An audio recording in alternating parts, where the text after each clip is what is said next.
پھر کے بعد ہوتی ہے۔ ہاں، یہ ایک تحفہ آپ کو آج اور دے رہے ہیں۔ یہ میں نے ان کو کہا، یہ بھی پرانا خطاب ہے، پچھلا آپ کو یاد ہے، آپ آئے تھے جب شان صدیق اکبر کانفرنس ہوئی تھی رضی اللہ تعالیٰ عنہ، تو میں نے ان کو کہا تھا کہ آپ خطابات کروا لیتے ہیں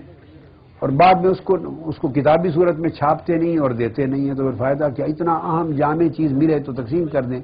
تو شان سیدنا صدیق اکبر رضی اللہ تعالیٰ عنہ کا وہ خطاب جو چھپ گیا ہے، اس میں آپ کا مقام قربت و معیت ہے۔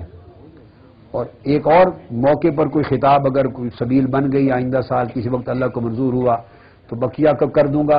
شان فنائیت و صدیقیت، تو پھر اس کی ایک قسط اور بھی آ جائے گی۔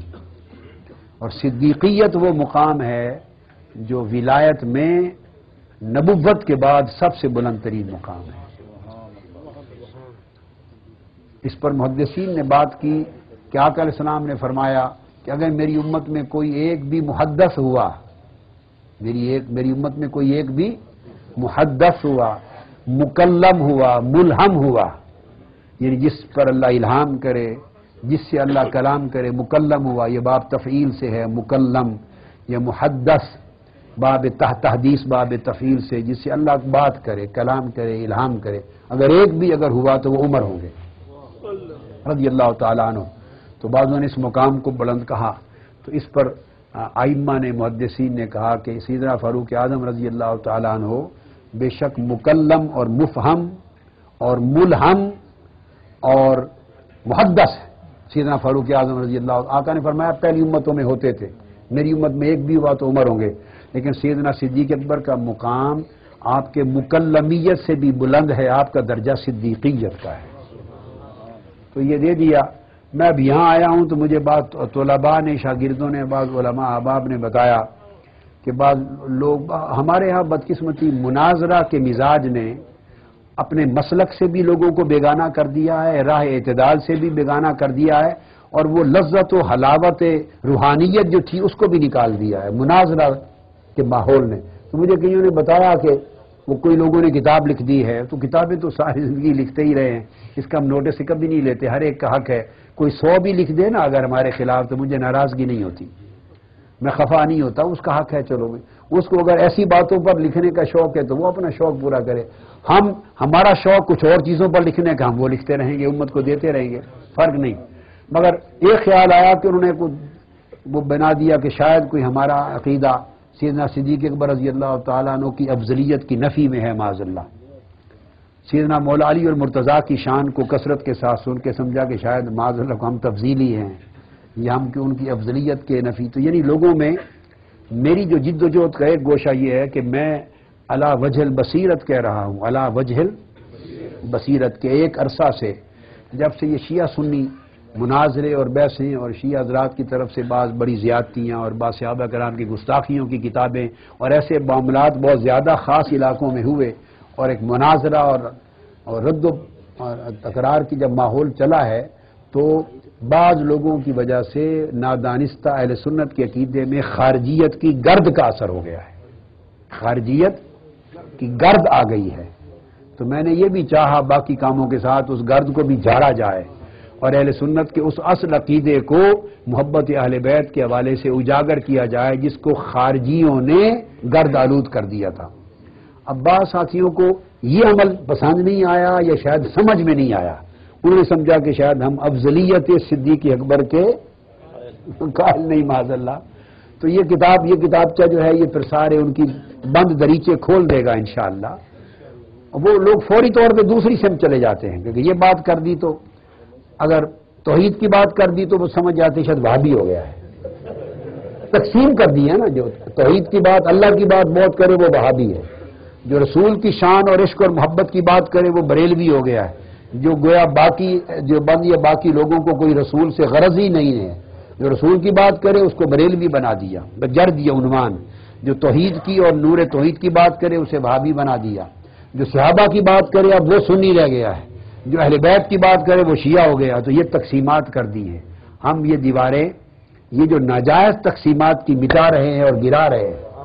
اور تصور یہ ہے کہ اہل سنت عقیدہ اس بات کا ہے کہ جس مسلک سے بہتر توحید کہیں نہ ملے، جس سے بہتر عشق و ادب رسالت کہیں نہ ملے، جس سے بہتر حب اہل بیت کہیں نہ ملے، جس سے بہتر تکریم تعظیم صحابہ کہیں نہ ملے، اور جس سے بہتر نسبت اولیاء و صالحین کہیں نہ ملے۔ جہاں یہ پانچوں چشمے مل جائیں اس جگہ کا نام اہل سنت والجماعت ہے۔ باقی لوگ ایک ایک چشمے کے ساتھ وابستہ ہیں، باقی ایک ایک چشمے سے وابستہ، جہاں پانچوں ندیاں ملتی ہیں اس کو اہل سنت والجماعت کہتے ہیں۔ اور اس کی جو اصل جلا ہے عقیدے کی وہ اولیاء اور صوفیاء کے عقائد کے ساتھ ہے۔ تو یہ آپ اشارہ سمجھ گئے میں نے جو کیا، بعض لوگوں کی جو مجھے خبر یہاں پہنچا ہوں تو بعض لوگوں نے دی، تو یہ کتاب چاپ، یہ وہ خطاب تھا، میں نے کہا تو آپ کتاب کیوں نہیں چھاپتے، ایسی چیزیں چھاپتے رہا کریں، تو یہ انہوں نے چھاپ دیا تھا، تو آپ کے لیے تحفہ سب کو مل گیا۔ تو افضلیت صدیق اکبر رضی اللہ تعالیٰ عنہ کے باب میں، بھائی بابا میں ہمیشہ کہا کرتا ہوں، ہمیں اہل سنت کا عقیدہ کون سکھائے گا؟ لوگ سن کر سنی ہوئے ہیں، ہم دیکھ کر سنی ہوئے ہیں۔ لوگ سن کر پڑھ کر سنی ہوئے ہیں، تو پڑھا اور سنا تو ہم نے بھی ہے، یہ تو مشترک ہے، ہم دیکھ کر سننی ہے۔ اب میں اس سے زیادہ میں کیا کہتا ہوں، لوگوں کے اس دور میں ہاضمے اچھے نہیں رہے، وہ کھیر پکاتے محمد بخشا کتے آگے دھرنی، وہ میں ان کو کہا کرتا ہوں کہ ہمارے ساتھ ایک حشر ہو چکا ہے جو یوسف علیہ السلام کے ساتھ ہوا تھا۔ ان کو حضرت یعقوب علیہ السلام نے فرمایا تھا لا تقصص رؤیاک علی اخوتک، خواب حق ہے مگر اپنے بھائیوں کو، ستیلے بھائیوں، ان کو نہ سنانا، مصیبت میں ڈال دیں گے۔ تو جو یوسف علیہ السلام کا جو نصیب عظیم تھا اس میں سے ایک حصہ زندگی میں ہمیں بھی مل چکا ہے۔ ایک تھوڑی سی بات بتا دی تھی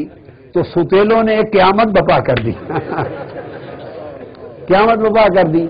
اس لیے پھر بہت سی باتیں پھر ہم نہیں کہتے۔ اگلے زمانے تھے، لوگوں میں لوگ حسن عقیدہ تھا، جھوٹ نہیں بولتے تھے تو دوسروں پر اعتماد بھی کرتے تھے۔ اب اتنا کذب کا اور کذب کا زمانہ آ گیا، سمجھتا ہر شخص جھوٹ بولتا ہے، اس لیے وہ باتیں اب کہنے کا دور نہیں رہا۔ اگلے کہہ بھی گئے، لکھ بھی گئے، کہہ بھی گئے، لکھ بھی گئے۔ تو ہمیں سنی تو الحمدللہ تعالیٰ آپ علماء، جتنے علماء کونسل کے لوگ ببانگ دہل کہا کریں، ہم اگر 10 سال بھی اہل بیت کی محبت اور فضیلت کے بیان میں لگا دیں، 50 سال بھی لگا دیں، تو دراصل خارجیت کی گرد جھاڑ رہا ہوں۔ اس کا مطلب یہ کبھی کوئی نہ لے، ببانگ دہل کہا کریں کہ ہمارا افضلیت سیدنا صدیق اکبر، سیدنا فاروق اعظم اور ترتیب فضیلت صحابہ کا وہی عقیدہ ہے جو اہل سنت والجماعت کے جمیع ائمہ علماء کا سواد اعظم کا صدیوں سے ہے۔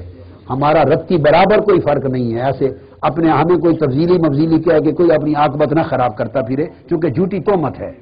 اور اللہ کو جھوٹی تہمت گوارا نہیں ہے، بہت بڑا گناہ ہے، عظیم ہے، گناہ ہے۔ ہمارے ہاں تو لوگ بہت ایزی، جس کو چاہیں جو بنا دیں، جس کو چاہیں جو بنا۔ آپ جب جاتے ہیں ببانگ دہل کہا کریں کہ سنیت کا عقیدہ یہاں سے زندہ ہو رہا ہے، آپ ہمیں سمجھا رہے ہیں بیٹھ کر۔ تو یہ الحمدللہ